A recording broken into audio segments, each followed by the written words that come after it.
Hey Capricorn, I'm back with a card, so let's get started. The underlying theme or overarching energy card that you received is the Moon in reverse.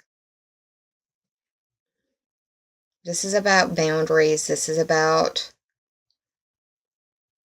not following your intuition. This is speaking to me about the full moon that is going to be occurring in Taurus for us mid-month, either the 14th or the 15th, depending on where you live on the planet. This card is a major arcana card, or it is the 18th card of the major arcana. 1 plus 8 is 9. That's the Sagittarius ruled house of your long distance trips, higher education, philosophy, religion, spirituality, the study of different spirituality. Could be astrology. It's also speaking to legal system matters, political matters. That's the 1 plus 9. That's the 18 numerology up there, the way that I read it. This card represents traditionally Pisces. I see it more as a Cancer card because Cancer is ruled by the moon and this little crab down here, but Pisces applies as well. Let's throw Scorpio in there as well because the moon dictates water, or, it controls the tides, water signs.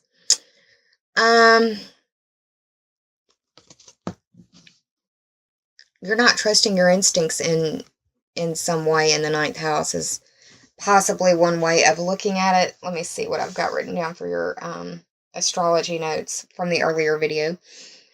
Yeah, the full moon's going to be occurring in your 5th house. You don't have any direct 9th house energy, but that doesn't mean that it won't play out in some way in that area. But the full moon, 5th house, may be very emotional for you. The 5th house is where this full moon will be occurring. That is the house of Leo, your pleasure, social life, children, and creativity. Could be emotional around the full moon. It's not a surprise. The full moon can make everybody a little emotional. They don't call them lunatics for nothing. The base of that word is lunar, which was involving the lunar cycles and how they do have effects on human beings, whether we want to admit it or acknowledge it or not. Now, the first card that I pulled for you, which represents the present or the present situation, or you possibly, is the 2 of Swords. And what's interesting is this card also fell for Aquarius in the very same spot, in the very same position. So you may be dealing with an Aquarius, or somebody who has a lot of Aquarian energy in their chart. Now, I want to say that the full moon is involved in this situation because of this moon back here. This being the 2 of Swords represents the 2, the 2nd house of the Taurus ruled house, where the full moon will be full. The full moon will be full. How redundant was that? The full moon is occurring in Taurus. That is the 2nd house ruler. That's the house of your values, possessions, earning ability, self-esteem. Anything that you look at and say mine, it would probably qualify as a 2nd house item. The Swords, however, represent air signs. The air signs are Gemini, Libra, and Aquarius, and all of these signs could be their sun, their moon, or their rising sign, or they could just have a lot of this energy in their chart. You won't know that unless you spoke to them about their chart or you've looked at it yourself. Lots of emotion. This is a decision between the emotions and the mind, because the Swords represent for me mental faculties, thinking, speech, communication, that sort of thing. Could be an emotional conversation pop up, and it's a difficult one, or you're deciding whether you should have this emotional conversation or not. The second card that I pulled for you is in the past. This is the Judgment card in reverse. This is the 20th card of the major arcana. 2 plus 0 is 2, and that speaks to that Taurus ruled house. Number 2 is showing up a lot in this reading, y'all. Just saying. 2, Taurus ruled house of money, possessions, earning ability, self-esteem. The Judgment card represents the planet Pluto, and we have Pluto in your 1st house. Some people also see the Judgment card as Scorpio because of life, death, rebirth, that sort of thing that's going on right here. The rebirth, it literally is the rapture being portrayed on this card. Could be that something comes out of the blue. The fact that it's in reverse could make you feel like it's got you, like, the world has been turned upside down, or that the rug has been pulled from underneath of your feet. It could be involving at least 3 different people because of these predominant little characters right here. That's just how I take everything into consideration when I look at these cards. Pluto is the planet of transformation. This card represents an evaluation or a summing up. It's like it's the grading period. It's midterms or finals, seeing if you've learned what you needed to learn or not, and being judged on it. And the fact that it's in reverse could be that you are either being judged or you are judging someone harshly.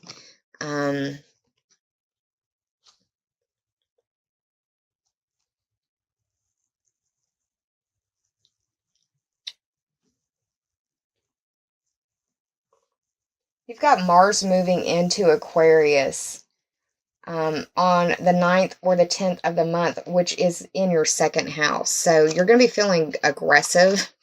You may want to be going over the past with someone too.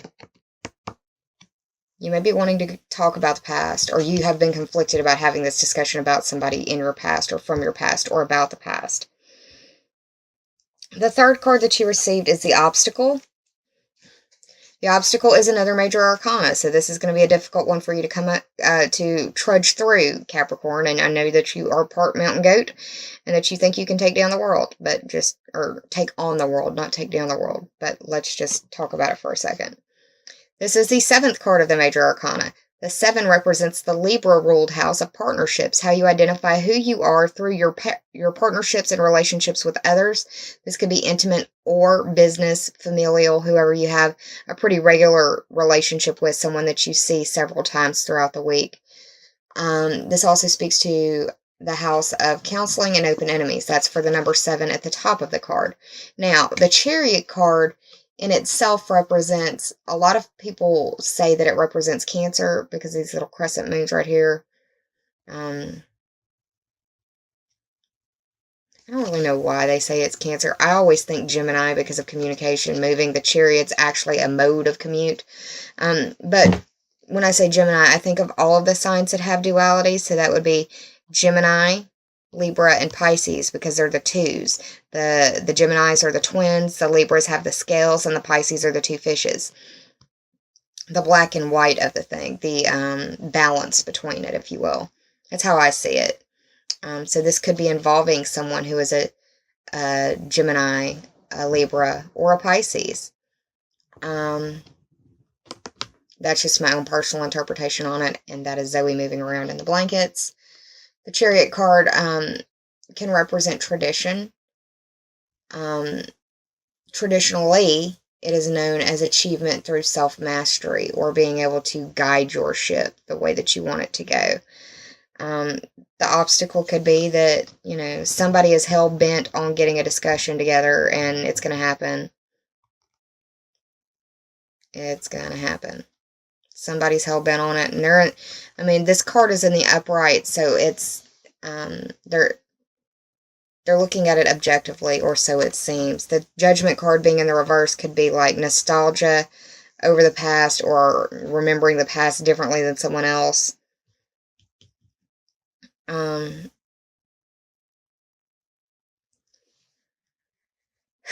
3rd card that you got, which is the Help card, is the 2 of Cups. The 2 is very much repeating throughout this reading. And we are going to have 1111 come up soon, so twin flame stuff could be important for you.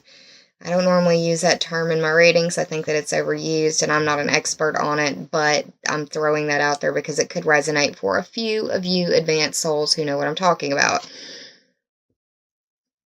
The Cups card, or the Cups, represent the water signs. The water signs are Cancer, Scorpio, and Pisces. I can't help but think that a Leo might be in here as well. It also represents for me the 5th house, where you fall in love, and this is like social life, pleasure, dating, that sort of thing.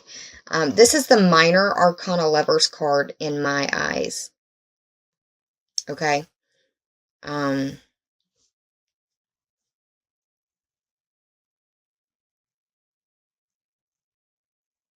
Because it's in the upright and it's and they're facing one another, if you are undecided about having this discussion, it looks like, for me, the way that I would do it would be, if it's something that you are afraid will turn volatile or get ugly quick, then have the discussion in public, ask that person to lunch or to dinner or something.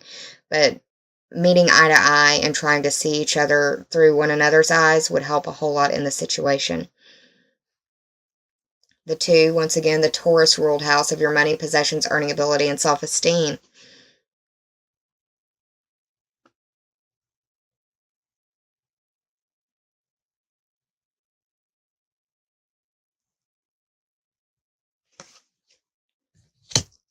The possible outcome is the 3 of Cups. And this is a celebration, partying with your girls night out, guys night out, enjoying yourself. I feel like a fire sign will be prominently involved because of this red right here. Also with the Leo that popped up as well. You may be dealing with someone who has a lot of Leo type energy. The 3 represents for me the Gemini ruled house of communication, short distance trips, siblings, cousins, and neighbors. So it's like the full moon comes along. You've got it in this 5th house.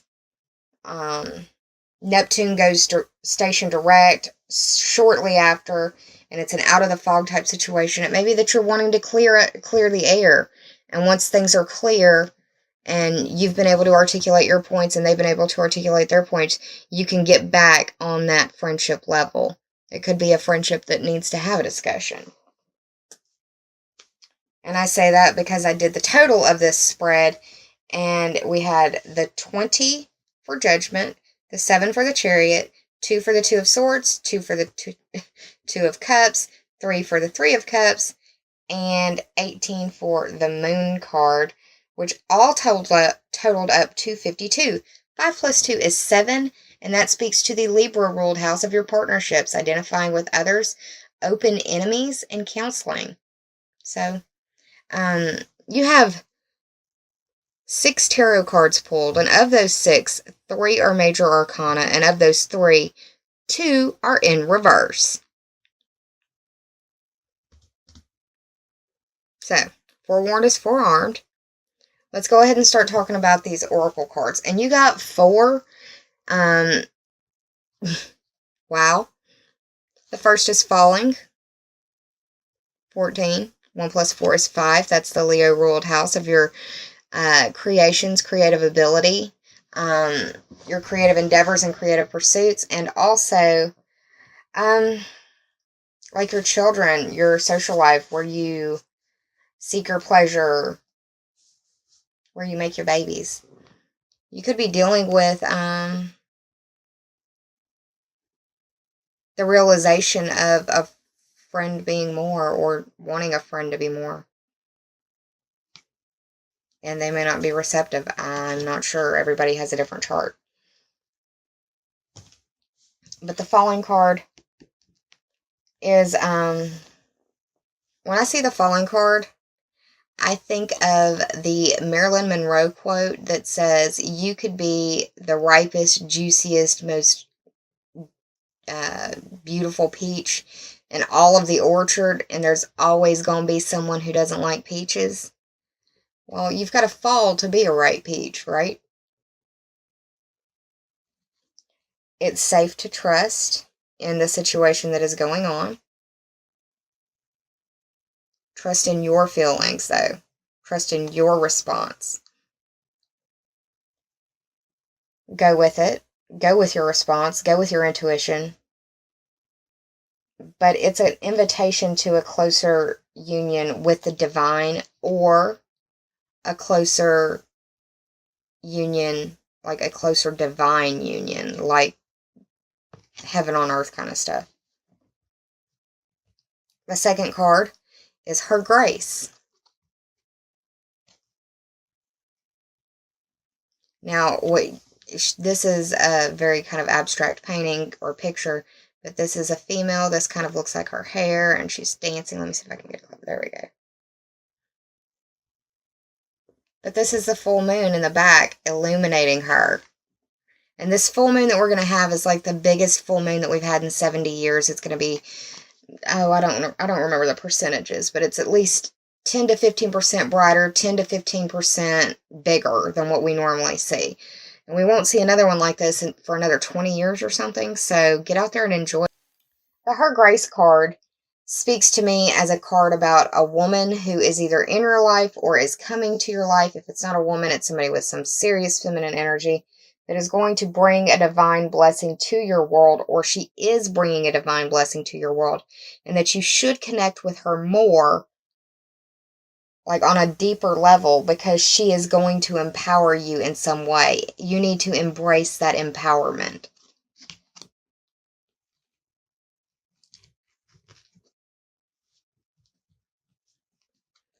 The Blood Dance.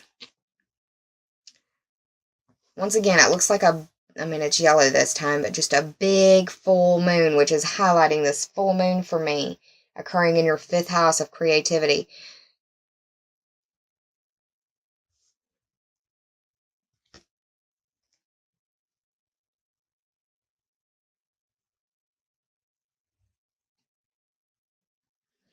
This is the 42nd card of the 70 card Oracle deck. 4 plus 2 is 6, and that speaks to the Virgo ruled house of your work and health, or the competency and skills that you bring to the services that you provide. It also speaks to your day-to-day routine, your daily minutia, and how you do things, how you get them done, your lists, your tasks, that sort of thing. The Blood Dance indicates that you are connected to everything around you, and that life is pulsing through you and everything that you touch. There are some of you that feel like you've lost your way, but take heart. You haven't lost your way. You just took a detour for more inspiration and for more growth. And some of us need to do that. We all have our own path. No one's path is going to mimic another's. There are similarities, but we each have our own story. This is also possibly a very fertile time for you. So if you're looking to have a baby, you might be having one. If you are not looking to have a baby, I would consider doing what I could to not have a baby, if it means abstaining or doing other things that technology has allowed us to utilize for birth control measures. Very fertile time. The final card that you received is the Cloak. Do you see this eye right here? It looks like an eye from far away. It's just some clouds, but wow. It's like being watched over by the universe. Gave me chills. The Cloak is the 50th card. 5 plus 0 is 5. That speaks to the Leo ruled house of your pleasure, your social life, your creations, your creative ability, and your creative pursuits. And that includes your children. That includes making your babies. That includes where you have skin in the game, where it affects you on a very personal level if it succeeds or not. And that it wouldn't succeed without you. It wouldn't be without your input, your whatever it is.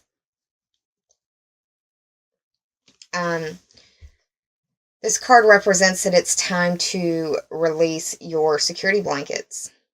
The things that make you feel like are warm and fuzzy. That it's time for you to drop that cloak, for you to drop that security blanket, for you to drop that addiction, be it to a person, a place, or a thing.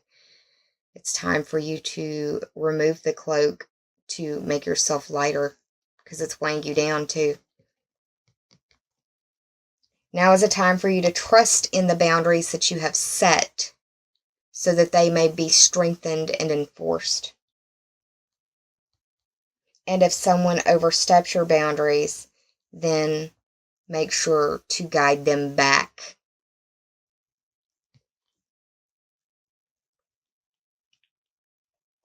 Could also be feeling like a new rebirth for you, or that you're coming out of the dark.